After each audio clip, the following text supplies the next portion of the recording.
to 120 to speak about the physiological aspects of diabetes mellitus. And I assure you that by the end of the seminar, you will be in a position to define diabetes mellitus. You could speak about blood glucose homeostasis, synthesis, secretion, action and regulation of insulin, pathophysiology and complications of diabetes mellitus.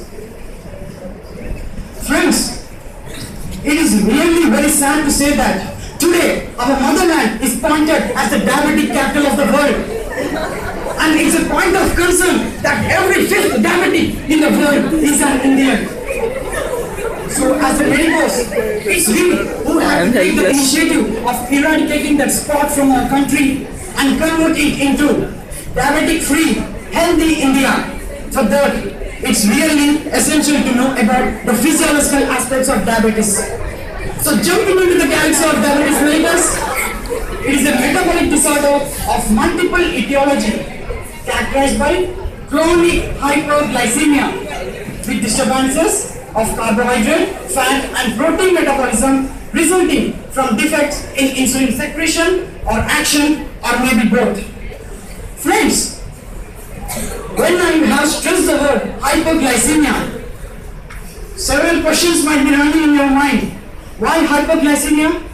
It means definitely we have got a certain normal limits for the blood glucose level. Why it should be maintained? Why? Let's check it out. Blood glucose homeostasis. It is nothing but the maintenance of blood glucose levels within a normal physiological limits. The normal levels are such that fasting blood glucose level about 70 to 110 milligrams per deciliter and postprandial blood glucose level about 120 to 140 milligrams per deciliter. Now, having known the normal levels, let's know what's the importance, what's the significance, why it should be maintained.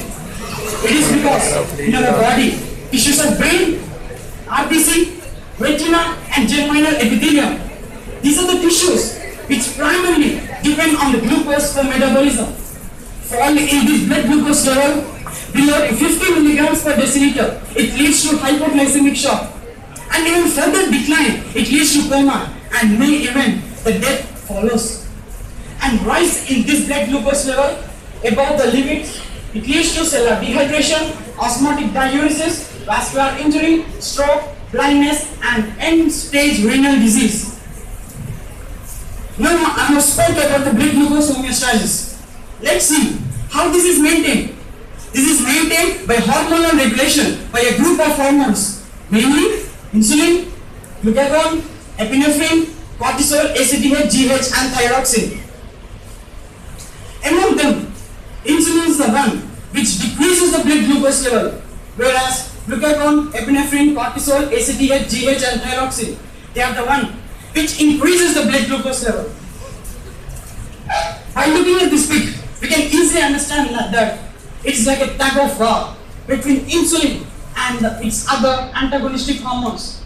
Friends, if insulin is really on one side, it means definitely the key role is played by this hormone. Let's check it out.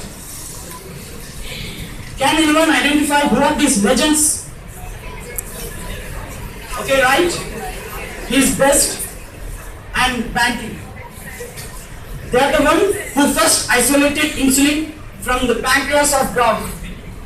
And for this work, they have been honored with the Nobel Prize in the year 1923 in the field of physiology and medicine.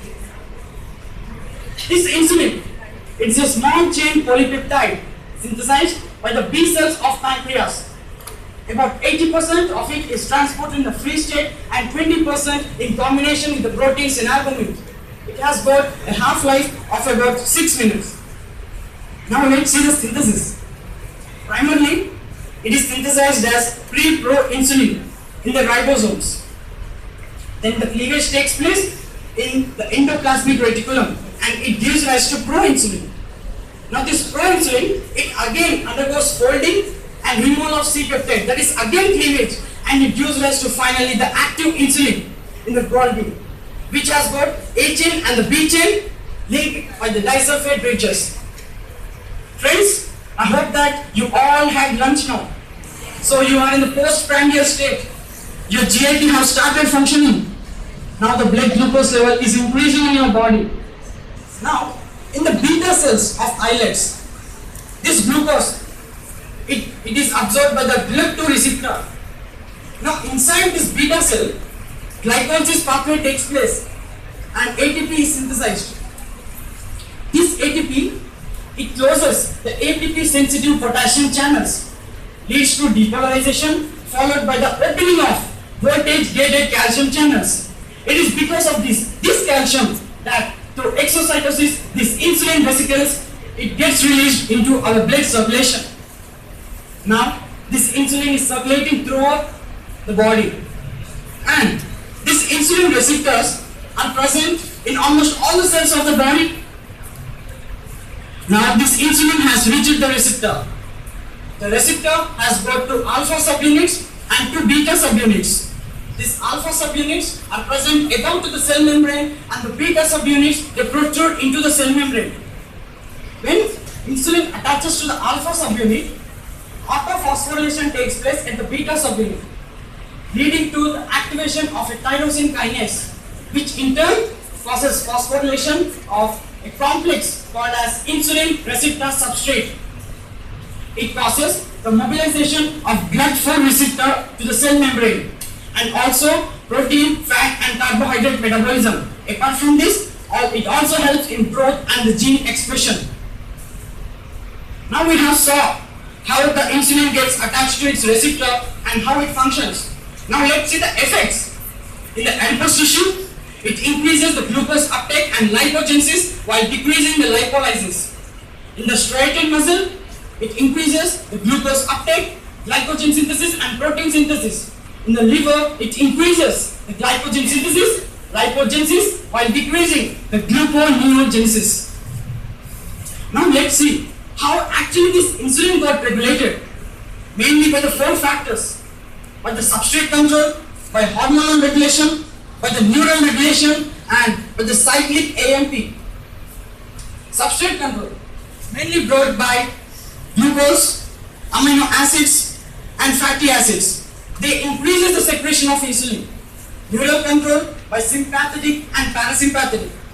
Parasympathetic by the vagus nerve, which increases the secretion of insulin while the sympathetic decreases.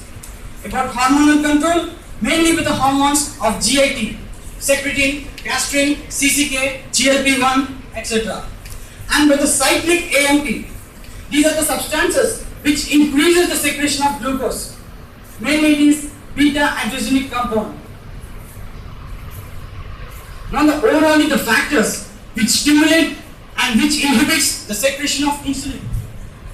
Increase in the blood glucose level, amino acids like lysine and arginine, gastrointestinal hormones like secretin, gastrin, CCK, other hormones like glucagon, epinephrine, cortisol, parasympathetic stimulation and the insulin resistance.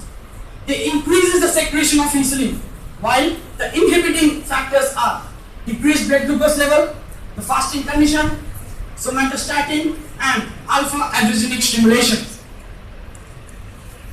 Friends, after brushing ourselves about the blood glucose homeostasis and insulin, let's enter into the key part of today's discussion, that is the pathophysiology of diabetes mellitus. Mainly, this diabetes is of two types, type 1 diabetes and type 2 diabetes. Apart from this, we have also got gestational diabetes. Type 1 diabetes, it is insulin dependent diabetes mellitus or juvenile diabetes. Here, the autoimmune destruction of the B cells of pancreas are taking place, due to which no insulin is secreted almost or maybe low. Because of that, the glucose levels in our blood gets increased, and as a result the muscle is unable to use the glucose. So our body starts depending on proteins and lipids. And type 2 diabetes, it is non-insulin dependent diabetes mellitus or maturity onset diabetes mellitus. Here, it's a failure of the receptors to sensitize the insulin, which we can call as increased resistance. Now, because of this increased glucose in the bloodstream, and again the same here, that the muscle is unable to use this glucose because of insulin resistance and the same complications which I am going to tell you. About gestational diabetes. During the pregnancy condition, the hormonal changes in the mother, it affects on the pancreas, leads to low or the ineffective insulin secretion, ultimately raised glucose level, which leads to affects the embryo and the mom. Let's see the overview of pathophysiology. This low insulin, it is leading to hypoglycemia, which is increased glucose level.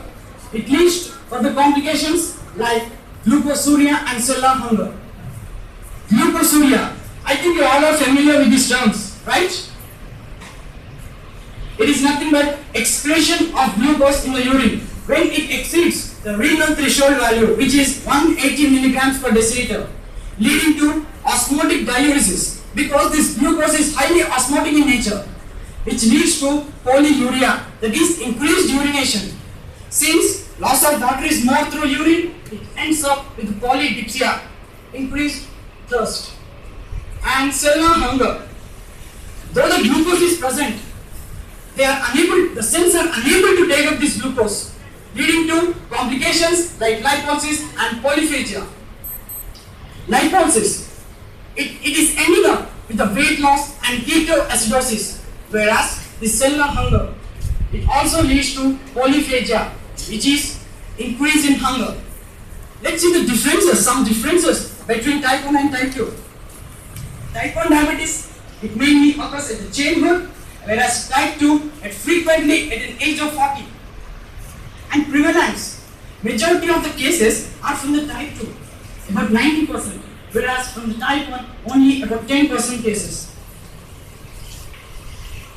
And in the type 1 diabetes, the beta cells are destroyed, eliminating the production of insulin, whereas in the type 2, insulin resistance combined with inability of the beta cells to produce appropriate quantities of insulin.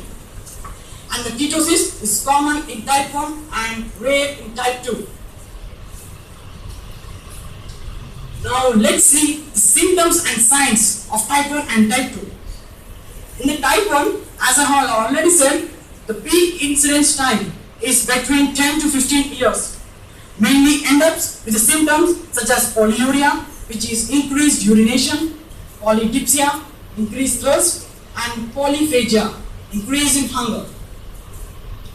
And type 2 diabetes, average age of 50 years. See friends, frequently at an age of 40 years, but on an average at an age of 50 years, because of maybe sedentary lifestyle or familial tendency or because of obesity. And it ends up with recurrent infections, polyuria and polydipsia. Finally, before we conclude, let's also check out the complications of diabetes mellitus. The complications is are classified as acute and chronic.